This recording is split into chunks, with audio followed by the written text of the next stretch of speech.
all right, I went to MoMA, I had a super duper, if you know, you know, and now there's more information, misinformation than there was before. So before I have to go jump on a plane, I'm going to do a couple FAQs of things that keep coming up today.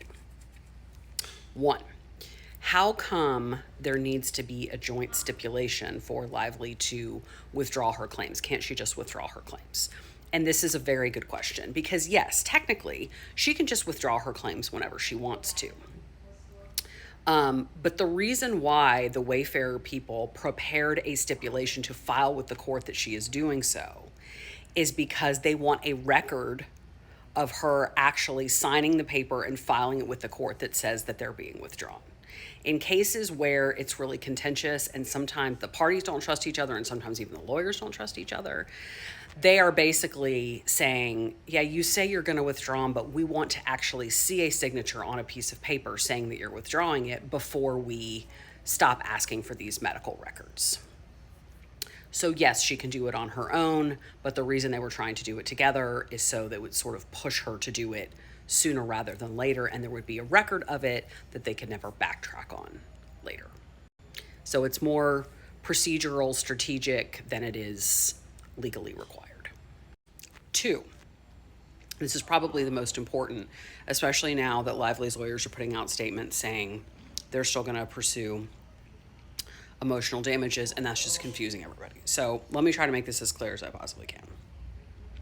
There are multiple claims in Blake Lively's amended complaint where she is seeking damages that include emotional damages, right? There's some where she's claiming the damage was that it made it difficult for me to go to work. There are some where she's claiming the damage was I didn't get the full benefit of my employment.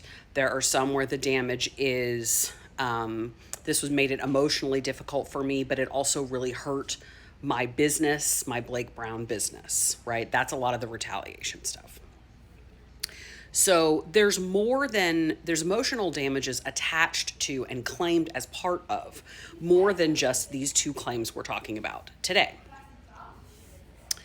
The claims we're talking about today that she's talking about withdrawing are the intentional infliction of emotional distress and negligent infliction of emotional distress claims. And for those claims, the standard, the bar for emotional damages in those claims is higher than it is for other claims. When the entire civil claim is about emotional distress and the infliction of emotional distress, you have to prevail in a claim like that, prove more than just some stuff happened and it upset you for a minute. You have to prove that there was conduct that was outrageous and extreme, and you have to prove severe emotional damage as a result. Because you're not claiming any other kind of damage. You're right. The whole claim is the infliction of emotional distress, and you did it to me on purpose. So like in retaliation, she's got, yeah, that really sucked and it really hurt my reputation. And she's got financial damages there. Like it hurt the Blake Brown business and it hurt my reputation in the media and it might have hurt my ability to get other acting projects. Oh, and also it was really hard on me emotionally. But there's other damage components. For the negligent infliction and the intentional infliction, the emotional damages are the whole ballgame. And under the standards of those laws, they have to be severe emotional damage. And essentially, you cannot prove severe emotional damage for those types of claims without using a mental health professional to do it. Either the mental health professional that you have been going to all along, or a mental health professional who is hired to talk to you about your experience and then speak in their expert opinion about what you have been through and how it has affected you. You need that for intentional and negligent infliction of emotional distress claims, but you do not necessarily need it for the other claims. So for the other claims, it can be enough for her to testify herself about her own emotional difficulties. And it can be enough for the people around her who love her, who are near her, her husband, her nannies, her friends, her sister to testify, I saw what this did to her. That can be enough for regular emotional damages for the rest of the claims that she has. So she does not need the medical records or the medical professional opinion necessarily to prove those, because those are not severe emotional damage. They're sort of regular emotional damage. So that is why if she drops the intentional and negligent infliction claims, she doesn't have to turn over the medical records, because she doesn't need those kinds of records or that level of evidence to prove the emotional damages for all of the other claims. Now, even if she does drop those two claims and she is going to prove emotional damage for the sexual harassment, the retaliation, and anything else that has pled that way through things other than medical testimony, other than medical expert opinion, or medical professionals who saw her and made records along the way, that is not a she is missing one of the elements of her claim issue. That then becomes a credibility issue.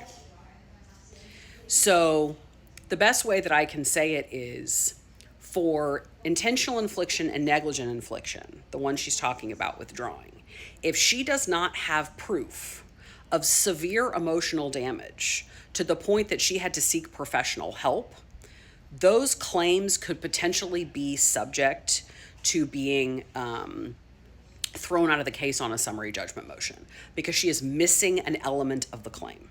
She's missing the element of severe emotional distress. For the other claims, where she's proving sort of more regular emotional damage at a lesser degree, if she does not have medical records to back that up, or she does not have an expert come in and testify about what her mental state is, that will not stop those claims from going forward. It just allows Wayfarer to argue, how bad could it have been if she didn't see a therapist about it? Because I know a lot of people are now speculating she doesn't want to hand over the records because there are no records, because she never talked to anybody. That's also possible.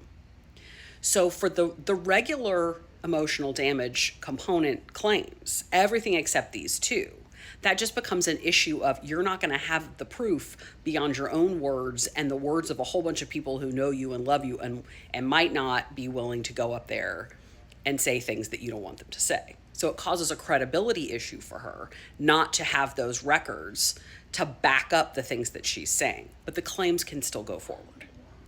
Unlike the intentional infliction claims, where the whole claim is emotional distress and it has to be severe, and not having the records makes those claims pretty much fold in on themselves. So this is what Lyman meant in the last line of his order when he said, for avoidance of doubt, if these claims are not dismissed, Lively will not be able to utilize evidence of emotional distress. He misspoke there. She can still testify about, her own emotional distress. But what he was saying is, if there's evidence out there that supports these claims and you don't turn it over to Wayfarer, you may not use it, right? Just reminding her of the bind that she's in.